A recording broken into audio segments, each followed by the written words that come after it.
Hi friends, എല്ലാവർക്കും പുതിയൊരു വീഡിയോയിലേക്ക് സ്വാഗതം. ഇന്ന് ഞാനൊരു അഗ്ലോണിമ പ്രൊപ്പഗേഷനെ കുറിച്ചൊരു വീഡിയോ തന്നെയാണ് ചെയ്യുന്നത്. അപ്പോൾ നമ്മളുടെ കയ്യിൽ കുറേ അധികം വളർന്നിട്ട് ഹൈറ്റായിട്ട് നിൽക്കുന്ന അഗ്ലോണിമ പ്ലാന്റ്സുകളൊക്കെ ഉണ്ടെങ്കിൽ ഇതുപോലെ പ്രൊപ്പഗേറ്റ് ചെയ്തെടുത്താൽ ഒരുപാട് തൈകൾ നമുക്ക് ഉണ്ടാക്കാൻ പറ്റും. കട്ടിങ്സുകൾ വെച്ചാണ് ഞാൻ പ്രൊപ്പഗേറ്റ് ചെയ്തിട്ടുള്ളത്. ഒരു പ്ലാന്റിൽ നിന്ന് തന്നെ ഞാൻ 10ലധികം തൈകൾ ഉണ്ടാക്കിയിട്ടുണ്ട്. അതെല്ലാം തന്നെ ഞാൻ വീഡിയോയിൽ കാണിക്കുന്നുണ്ട്. അത് വളർന്ന് കുറച്ച് വലിയ തൈകളൊക്കെ ആയിട്ടുണ്ട്. അതൊക്കെ തന്നെ ഞാനിന്ന് വീഡിയോയുടെ ലാസ്റ്റിൽ കാണിക്കുന്നുണ്ട്. അതുപോലെ ഏത് വിധത്തിൽ കട്ട് ചെയ്യണമെന്നും ഏത് പോട്ടി മിക്സിൽ വെച്ച് വേര് പിടിപ്പിക്കാം, എങ്ങനെ ചെയ്താലാണ് ഇതുപോലെ എല്ലാം മുളച്ച് കിട്ടുന്നത് എന്നൊക്കെ നമുക്ക് മനസ്സിലാക്കാൻ പറ്റും. വീഡിയോ മുഴുവനായിട്ട് കാണാം. അതുപോലെ തന്നെ ആ പ്ലാന്റ്സുകൾ റിപ്പോർട്ട് ചെയ്യുന്നതും കാണിക്കുന്നുണ്ട് കേട്ടോ. അപ്പോൾ ഈ ഒരു അഗ്ലോണിമ പ്ലാന്റാണ് ഞാൻ പ്രൊപ്പഗേറ്റിനായിട്ട് എടുത്തിട്ടുള്ളത്. അപ്പോൾ ഈ ഒരു പ്ലാന്റിനെ കുറിച്ച് പറഞ്ഞാൽ വളരെയധികം ഹൈറ്റ് വെച്ച് വരുന്ന, അഗ്ലോണിമയിൽ ഏറ്റവും കൂടുതൽ ഹൈറ്റിൽ വരുന്ന ഒരു പ്ലാന്റാണ് ഈ ഒരു അഗ്ലോണിമ പ്ലാന്റ്.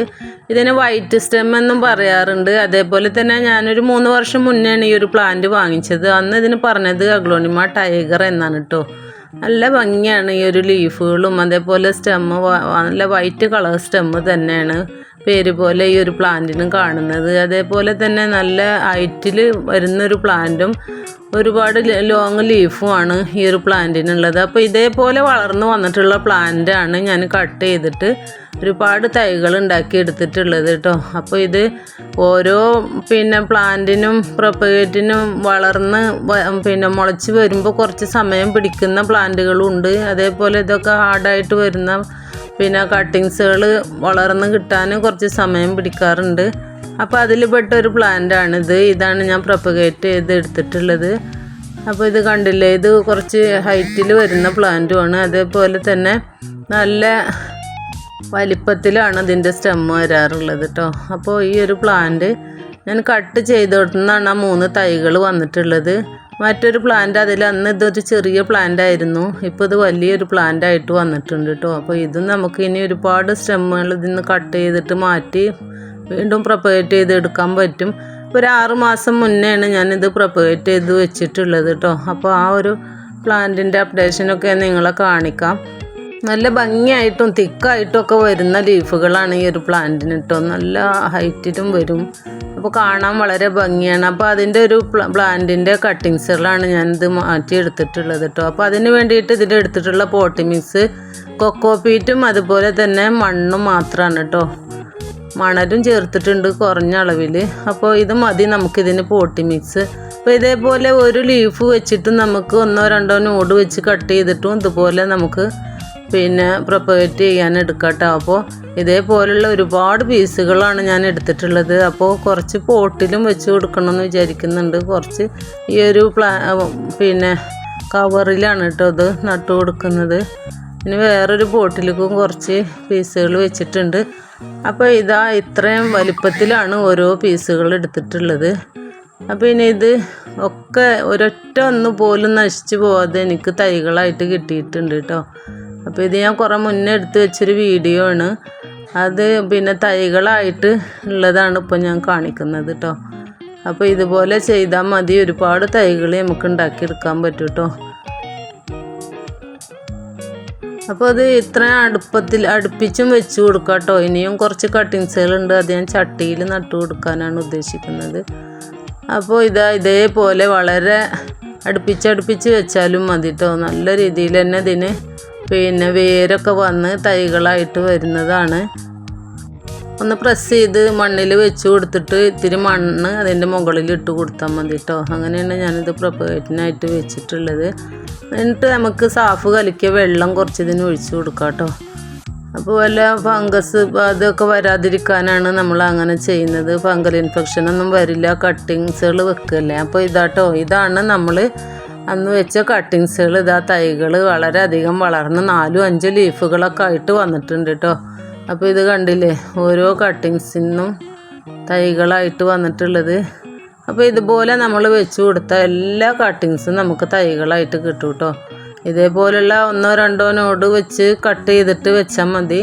അപ്പോൾ 2 പ്ലാന്റും 1 പ്ലാന്റും 3 പ്ലാന്റും ഒക്കെ ആയിട്ട് വരാറുണ്ട് കേട്ടോ. കട്ടിങ്സ് കുറച്ച് നീളത്തിലുള്ളതാണെങ്കിൽ അതിനനുസരിച്ച് നമുക്ക് തൈകൾ വരാറുണ്ട്. പിന്നെ കണ്ടില്ലേ, നല്ല ഭംഗിയുള്ള ഒരു വൈറ്റ് സ്റ്റെം തന്നെയാണ് ഈ ഒരു ചെടിക്കുള്ളത്. അപ്പോൾ അതിൻ്റെ ഒരുപാട് തൈകളാണ് ഇപ്പോൾ ഞാൻ നിങ്ങളെ കാണിക്കുന്നത് കേട്ടോ. എല്ലാ സ്റ്റെമ്മുകളും എനിക്ക് തൈകളായിട്ട് വന്നിട്ടുണ്ട്. അപ്പോൾ ഇനി നമുക്ക് ഇതൊക്കെ മാറ്റി ഓരോ ബോട്ടിലാക്കി വെച്ച് കൊടുക്കണം കേട്ടോ. അപ്പോൾ ഇതിന് നമ്മൾ പിന്നെ കൊക്കോപീറ്റ് കൂടുതൽ ചേർക്കേണ്ട ആവശ്യമില്ല. അങ്ങനെ ആകുമ്പോൾ സ്റ്റെമ്മുകളൊക്കെ നമുക്ക് പിന്നെ വെള്ളം കൂടുതലായാലൊക്കെ ചീഞ്ഞ് പോകാൻ ഇടയുണ്ട്. അതുകൊണ്ട് മണലും മണ്ണും പിന്നെ കൊക്കോപീറ്റും കുറഞ്ഞ അളവിൽ ചേർത്താൽ മതി കേട്ടോ. കൊക്കോപീറ്റ് കൂടുതൽ ഇടണ്ട, മണ്ണും മണലും ആണ്. മണ്ണിൽ വെച്ചാലും ഇത് അത്ര പെട്ടെന്ന് മണലിലാണെങ്കിൽ തീരെ വെള്ളം നിൽക്കാത്തത് കൊണ്ട് ഈ സ്റ്റെമ്മുകൾ നശിച്ച് പോവില്ല. പക്ഷേ അതിൽ പിന്നെ വളർന്ന് കിട്ടാൻ കുറച്ച് സമയം എടുക്കും. കൊക്കോപീറ്റിലാണെങ്കിൽ പെട്ടെന്ന് തന്നെ മുള വരാൻ സാധ്യത ഉണ്ട്. അപ്പോൾ കണ്ടില്ലേ, ഓരോ കട്ടിങ്സുകളും ഇതാ വളരെ നല്ല ഹെൽത്തി ആയിട്ടുള്ള ഓരോ തൈകളായിട്ട് വന്നിട്ടുണ്ട്. അപ്പോൾ ഓരോന്നും ഞാൻ അതിന് പറിച്ച് മാറ്റുകയാണ് കേട്ടോ. അപ്പോൾ ഇത്രയും തൈകൾ നമുക്ക് അതിൽ നിന്ന് കിട്ടിയിട്ടുണ്ട്. ഇനിയും ഉണ്ട് കേട്ടോ അതിൽ നിന്ന് പറിച്ചെടുക്കാൻ. അപ്പോൾ ഇതാ ഇത്രയും ഒരു 10ലധികം തൈകളാണ് കേട്ടോ ഈ ഒരു കട്ടിങ്സുകൾ വെച്ചിട്ട് നട്ടിട്ടുള്ളത്. അപ്പോൾ ഇതേപോലെ ഒരു കവറിലും ഞാൻ വെച്ചിട്ടുണ്ടായിരുന്നു. അതൊക്കെ ഞാൻ പോട്ട് ചെയ്തിട്ടുണ്ട്.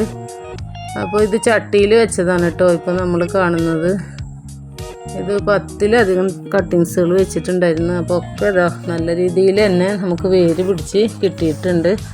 ഈ ഒരു പ്ലാന്റിനെ വൈറ്റ് സ്റ്റെം എന്നും പറയാറുണ്ട്, അതേപോലെ അഗ്ലോണിമ ടൈഗർ എന്നും പറയാറുണ്ട്. ഞാൻ വാങ്ങിക്കുമ്പോൾ ആ ഒരു പേരിലാണ് എന്നോട് പറഞ്ഞിട്ട് ഞാൻ വാങ്ങിച്ചിട്ടുള്ളത് കേട്ടോ. പിന്നെ അതിന് വേറെ ഏതെങ്കിലും പേരുകൾ അറിയാവുന്നവരുണ്ടെങ്കിൽ കമൻറ്റ് ബോക്സിൽ അറിയിക്കുക.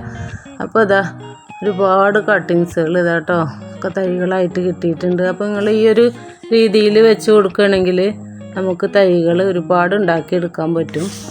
അപ്പോൾ ഒരു അഗ്ലോണിമ പ്ലാന്റുകൾ ലോങ് ആയിട്ട് വളരുന്നതുണ്ടെങ്കിൽ അതിൻ്റെ ടോപ്പ് കട്ട് ചെയ്തിട്ട് നമുക്ക് നല്ലൊരു തൈകളായി മാറ്റി വെക്കുകയും ചെയ്യാം. ഇതേപോലെ കട്ടിങ്സുകൾ ഒരുപാട് തൈകളാക്കി എടുക്കുക.